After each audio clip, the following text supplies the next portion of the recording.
బర్రా గోపిమూర్తి ఉభయ గోదావరి జిల్లాల ఉపాధ్యాయ PDF MLC అభ్యర్థి. రాష్ట్రంలోని విద్యాశాఖ అధికారులు ఉన్నత పాఠశాలల సమయాన్ని మారుస్తూ ఉత్తర్వులు ఇవ్వడం జరిగింది.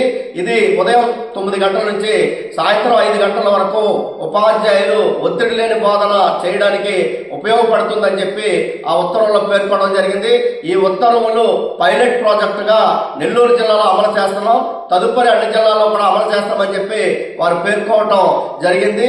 ఈ ఉత్తర్వులు, ఈ టైమింగ్స్ ఒక అశాస్త్రీయమని, ఇది శాస్త్రీయం కాదని చెప్పి నేను తెలియజేస్తా ఉన్నాను.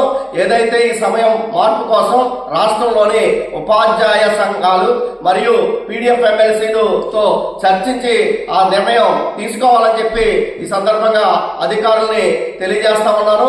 ఉపాధ్యాయులకు పని లేని, ఒత్తిడి లేని పని అంటే వాళ్ళ సమయాన్ని పెంచడం కాదని, వాళ్ళకి అదనంగా నియమించినటువంటి భారాన్ని తొలగించాలి. అపార భారం కానీ, యాప్ల భారం కానీ, ఆన్లైన్ భారాలని, బోధనేతర పనులు తొలగిస్తే ఒత్తిడి లేని బోధన చేస్తారు తప్ప, సమయాన్ని పెంచితే మరింత ఒత్తిడి పెరుగుతుంది తప్ప ఆ ఒత్తిడి తగ్గేది కరెక్ట్ కాదని చెప్పి ఈ సందర్భంగా తెలియజేస్తా ఉన్నాను.